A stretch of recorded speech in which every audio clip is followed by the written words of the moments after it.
السلام علیکم۔ اربدو T V میں خوش آمدید۔ سعودی عرب کے شمالی علاقوں میں سردی میں کمی دیکھنے کو ملی ہے۔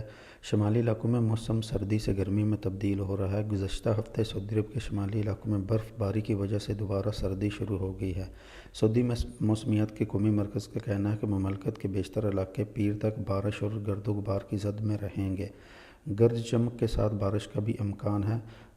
تفصیلات کے مطابق مکہ ریجن میں گرد آلود طوفان کے ساتھ ہلکی سی درمیانی درجے کی بارش کا امکان ہے۔ مکہ شہر، الجموم، الکامل، طائف، میسان، الارضیات، المیہ، الحرمہ، رنیہ اور طربہ شامل ہیں۔ مدینہ منورہ ریجن میں العلا، العیس، بدر، مدینہ منورہ، خیبر، الحناکیہ، وادی الفرا اور المہد میں ہلکی سے درمیانی درجے بارش کا امکان ہے۔ قومی مرکز کا کہنا ہے تبوک ریجن کے علاقے میں تیمہ میں درمیانی درجے کی بارش اور تیز ہواؤں کا امکان ہے۔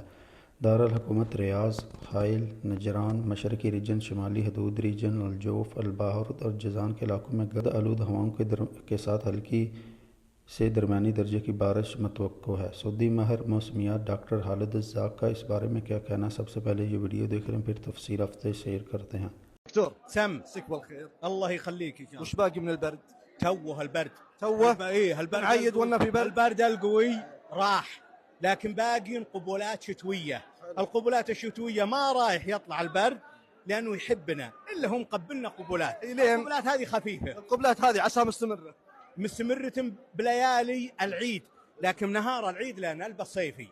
ڈاکٹر خالد الزاق کا کہنا ہے کہ شدید سردی تو چلی گئی ہے مگر ہلکی سی سردی ابھی باقی ہے جو تقریباً عید کے دنوں تک مکمل ختم ہو جائے گی، اور عید پر آپ گرمیوں کے کپڑے پہنیں گے تو دوستوں اندازہ تو یہ کیا جا سکتا ہے کہ اگر بارشیں نہ ہوں تو سعودی عرب کا موسم آہستہ آہستہ گرمی کی طرف جا رہا ہے۔ دوستوں آپ اس ویڈیو کے متعلق کیا کہتے ہیں؟ کمنٹ سیکشن میں اپنی قیمتی رائے کا اظہار ضرور کیجیے گا۔ ویڈیو کو لائک اور دوسرے دوستوں کے ساتھ شیئر بھی ضرور کر دیجیے گا۔ چینل پر نئے ہیں جو ابھی تک اپنے چینل کو سبسکرائب نہیں کیا تو چینل کو سبسکرائب کرتے ہوئے بیل آئیکن کو پریس کر لیں تاکہ اسی طرح آپ سعودی عرب سے مزید باخبر رہ سکے۔ تو ملتے ہیں کسی نئی ویڈیو کے ساتھ، تب تک کے لیے مجھے دعاؤں میں یاد رکھیے گا۔ اللہ حافظ، السلام علیکم۔